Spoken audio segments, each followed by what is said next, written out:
నమస్తే, welcome to PJ news. RK Roja మళ్ళీ పవన్ కళ్యాణ్ ను ఉద్దేశించి నోరు జారింది. అయితే ఆమె ఎప్పటి నుంచో ఎప్పుడైతే వైసీపీ పార్టీ అధికారం కోల్పోయి ఉందో అప్పటి నుంచి ఇటు పార్టీకి గాని లేకుంటే ఏ దానికైనా సరే గాని అంతకు ముందు యాక్టివ్ ఉన్నట్టు ఉండట్లేదు. ఏదంటే మహా అయితే తిరుమల క్షేత్రంలో కనిపిస్తుంటది, లేదంటే ఇంకేదైనా ఈవెంట్లలో మాట్లాడుతూ సందడి చేస్తూ కనిపించే రోజా మళ్ళీ ముఖ్యంగా ఇటు చంద్రబాబు నాయుడిని, లోకేష్ ని, అదే విధంగా పవన్ కళ్యాణ్ ని టార్గెట్ చేస్తూ మళ్ళీ పవన్ కళ్యాణ్ ఉద్దేశించి మాట్లాడింది. అయితే పవన్ కళ్యాణ్ ని ఉద్దేశించి మాత్రమే కాకుండా జనసేన పార్టీ గురించి, జనసేన పార్టీ జన సైనికుల గురించి కూడా ఆమె అనేక మాటలు మాట్లాడింది. ముఖ్యంగా జనసేన పార్టీ జన సైనికులందరూ కూలీలు అంటూ ఆమె మాట్లాడింది. జెండాలు మోసే కూలీలు అంటూ మాట్లాడింది. నిజానికి జనసేన సైనికులు జెండా మోసే కూలీలా, మళ్ళీ ఆ జెండా కూడా జనసేన పార్టీ జెండా కాకుండా మిగతా పార్టీలు ఏవైతే ఉంటాయో ఆ పార్టీల జెండాలను మోసే జన సైనికులు కూలీలు అంటూ ఆమె మాట్లాడింది. నిజానికి కూలీలు ఎవరు?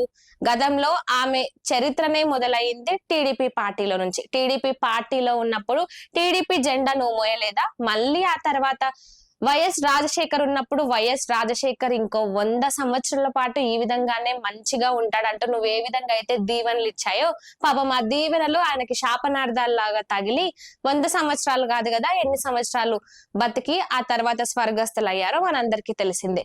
ఇక ఐరన్ లెగ్ గా పేరు తెచ్చుకున్న రోజా ప్రతి ఒక్కరి గురించి ఆమె ఏదైతే వ్యాఖ్యలు చేస్తూ ఉంటుందో ఆ వ్యాఖ్యలన్నీ రివర్స్ కొడుతూనే ఉంటాయి. ఇక రీసెంట్ గా తిరుమల క్షేత్రంలో మళ్ళీ జగనన్ననే రావాలి, జగనన్న త్వరలోనే రావాలి, అతి త్వరలోనే రావాలంటూ ఆమె మాట్లాడిన మాటలు ఇక నెటిజన్లైనా, ముఖ్యంగా ఆంధ్రప్రదేశ్ కి సంబంధించిన ప్రజలైనా అనుకుంటుంది ఒక్కటే, ఇక సస్తే కూడా జగన్మోహన్ రెడ్డి మళ్ళీ ఆంధ్రప్రదేశ్ కు ముఖ్యమంత్రి కారు. ఎందుకంటే రోజా ముఖ్యమంత్రి కావాలని కోరుకుంటుంది కాబట్టి అస్సలకి జగన్మోహన్ రెడ్డి కానే కారంటూ మాట్లాడుతున్నారు.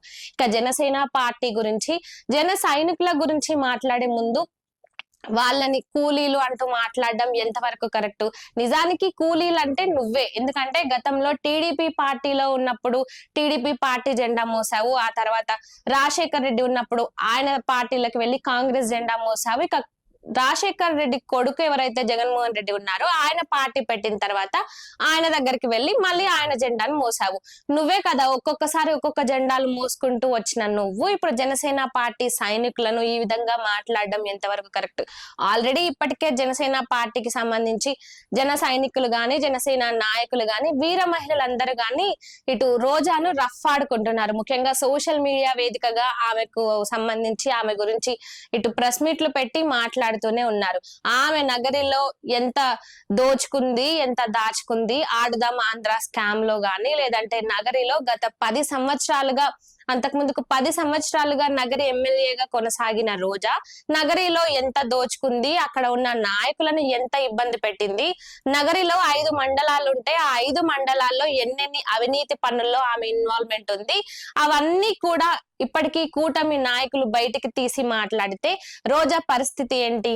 ముఖ్యంగా ఆడుదాం ఆంధ్ర స్కామ్ కు సంబంధించి ఆమె ఎన్ని కోట్లను దండుకుందో, ఎన్ని కోట్లను ఇటు ఆడుదాం ఆంధ్ర పేరిట ఎంతో మంది ప్లేయర్స్ కి కిట్లు అందించాల్సింది పోయి అవన్నీ ఇప్పుడు ఏ విధంగా అంటే ఎవరికి కూడా అందించకుండా ఏ విధంగా ఇప్పుడు వాటన్నిటిని దొంగతనంగా అమ్ముకొని మీరు ఏ విధంగా డబ్బులు సంపాదించారో అది ఎవరికి తెలియదు అని అనుకుంటున్నారా?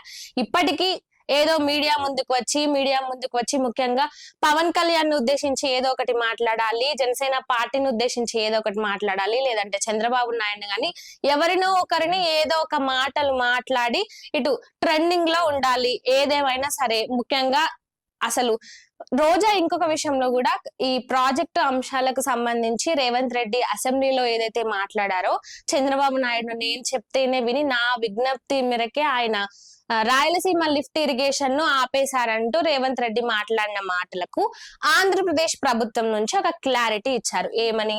ఆ ప్రాజెక్టుకు సంబంధించి అసలు పనులే మొదలు కాలేదు, ఒక ప్రతిపాదన మాత్రమే వచ్చింది. ఆ ప్రతిపాదనను కూడా ఎప్పుడు వైసీపీ పార్టీ అధికారంలో ఉన్నప్పుడే ఆ ప్రతిపాదన వచ్చింది. ఆ ప్రతిపాదనకు సంబంధించి కేంద్రం నుంచి కూడా అలాంటివి అంటే ఆ ప్రాజెక్టుకు సంబంధించి చేయొద్దు, ఆ ప్రాజెక్ట్ ను ముందుకు తీసుకెళ్లొద్దు అంటూ కూడా అప్పట్లోనే ఆ ప్రాజెక్టుకు సంబంధించి ఇటు కేంద్ర ప్రభుత్వం ఆ ప్రాజెక్టును నిలిపివేసింది. ఇందులో కూటమి ఇన్వాల్వ్మెంటే లేదు, చంద్రబాబు నాయుడు ఇన్వాల్వ్మెంట్ అస్సలకే లేదు.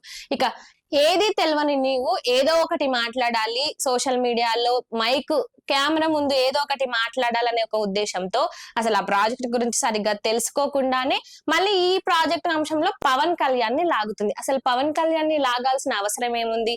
ఆయన తిప్పలేదో ఆయన శాఖలకు సంబంధించి అవగాహన ఉన్నా లేకున్నా ప్రతి ఒక్కటి నేర్చుకుంటూ ఆయన శాఖల్లో ఆయన అందరికీ సమన్యాయం చేస్తూ ముందుకు వెళ్తుంటే అంటే పవన్ కళ్యాణ్, అంటే పవన్ కళ్యాణ్, పవన్ కళ్యాణ్ ఏదో ఒకటి అనాలి, లేదంటే చంద్రబాబు నాయుడు అనాలి, లేదంటే లోకేష్ అనాలి. ఇక వీళ్ళ ముగ్గురే టార్గెట్. ఒకరిని అని ఇంకొకరిని అనుకుంటే బాగుండదు అనే ఉద్దేశంతోనే ఎలాగో చంద్రబాబు నాయుడు అంటూనే ఉన్నాను కదా, ఇక పనిలో పని పవన్ కళ్యాణ్ ని కూడా అంటే అయిపోతుంది అన్నట్టు నువ్వు మాట్లాడుతున్న మాటలు అందరికీ అర్థమవుతున్నాయి.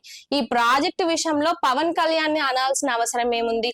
నిన్నగాక మొన్న పోలవరం ప్రాజెక్టుకు సంబంధించి ఆయన అక్కడికి వెళ్లి ఆ పోలవరం ప్రాజెక్టు పనులన్నిటినీ కూడా అబ్జర్వ్ చేశారు. ముఖ్యంగా అధికారులతో కూడా ఆయన మాట్లాడి ఇది కేవలం ఒక పనిగా మాత్రమే కాకుండా ఒక బాధ్యతగా తీసుకోవాలి. పోలవరం ప్రాజెక్టు ఆంధ్రప్రదేశ్ కు ప్రాణం లాంటిది. అలాంటి ప్రాజెక్టు కోసం ఎంతో మంది ప్రజలు ఎదురు చూస్తున్నారంటూ ఆయన శాఖకు సంబంధం ఉన్నా లేకపోయినా ప్రతి దాంట్లో ఆయన ఇన్వాల్వ్ అవుతూ ప్రతి దాంట్లో ప్రజల సమస్యల గురించి మాట్లాడుతున్న ఆయన్ని అంటే ప్రతి దానికి ఏదో ఒకటి విమర్శించడము, ఏదో ఒకటి మాట్లాడడము, అంటే ప్యాకేజ్ ఇస్తారు, ఆ స్టార్ ఈ స్టార్ అనుకుంటూ నిజానికి నువ్వు రోజా ప్యాకేజ్ స్టార్. ఎందుకంటే 10 సంవత్సరాలు ఎమ్మెల్యేగా కొనసాగిన నువ్వు ఎంత దోచుకొని ఎంత దాచుకున్నావో అందరికీ తెలుసు. అందుకే కదా నగరిలో నీకు దాదాపుగా మరి దారుణంగా 45,000 ఓట్ల మెజారిటీతో నిన్ను ఓడగొట్టారు. అందుకే కదా ఎక్కడైతే నువ్వు పోటీ చేశావో అక్కడ ఉండకుండా పక్క రాష్ట్రంలో వెళ్ళి మరి రోజు ఉంటూ వస్తున్నావు. అలాంటి నువ్వు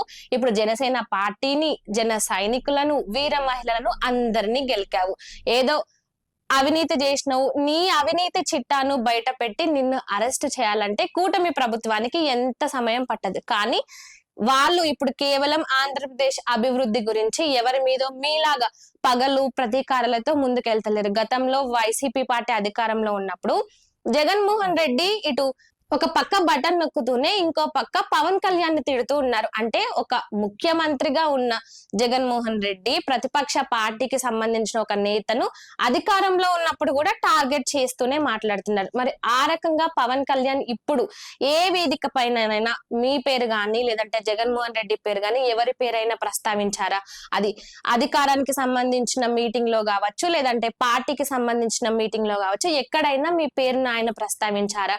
ఆయన పదే చెప్తూనే ఉన్నారు, నాకు ఎవరితో వ్యక్తిగతంగా సమస్యలు లేవు కానీ ప్రజలకు సంబంధించి ప్రజల విషయంలో ఎవరు ఎలాంటి అవినీతి చేసినా ప్రజలకు ఇబ్బందికరంగా ఎవరు ప్రవర్తించినా వాళ్ళపైనే నేను సీరియస్ అవుతాను కానీ వ్యక్తిగతంగా నాకు ఎవరితో ఎలాంటి విభేదాలు లేవు, రాజకీయ పరంగా మాత్రమే అంటూ ఆయన ఎన్నో సార్లు స్పష్టత ఇస్తూనే వస్తున్నారు. కానీ మీరేం చేస్తున్నారు? అదే పనిగా పవన్ కళ్యాణ్ ని మాట్లాడాలి, చంద్రబాబు నాయుడు మాట్లాడాలి, ఈ విధంగా ఏదో ఒకటి మాట్లాడుతూనే ఉన్నారు. ఇక మరి రోజా ఈ విధంగా మాట్లాడడానికి కారణాలు ఏమై ఉంటాయని కూడా ఎంతో మంది అనుమాన పడుతున్నారు. ముఖ్యంగా ఆడుదాం ఆంధ్ర స్కామ్ కు సంబంధించి ఈమెను ఒకవేళ అరెస్ట్ చేస్తే ఇప్పుడు ఈ విధంగా పవన్ కళ్యాణ్ ని విమర్శించినందుకు, చంద్రబాబు నాయుడిని విమర్శించినందుకు నన్ను అరెస్ట్ చేస్తున్నారు అనే ఒక రీజన్ ని చూపించడానికే.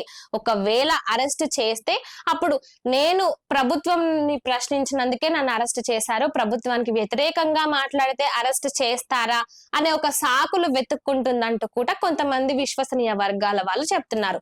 ఇక మరి వేచి చూడాలి రోజా పరిస్థితి ఏ విధంగా ఉండబోతుంది. మరి ఆడుదాం ఆంధ్ర స్కామ్ కు సంబంధించి ఆమె అరెస్ట్ భయంతోనే ఈ విధంగా పవన్ కళ్యాణ్ ను విమర్శిస్తూ చంద్రబాబు నాయుడు విమర్శిస్తూ మాట్లాడుతుందా అనేది. ఇక ఈ అంశానికి సంబంధించి మీరేమనుకుంటున్నారో కామెంట్ రూపంలో చెప్పండి.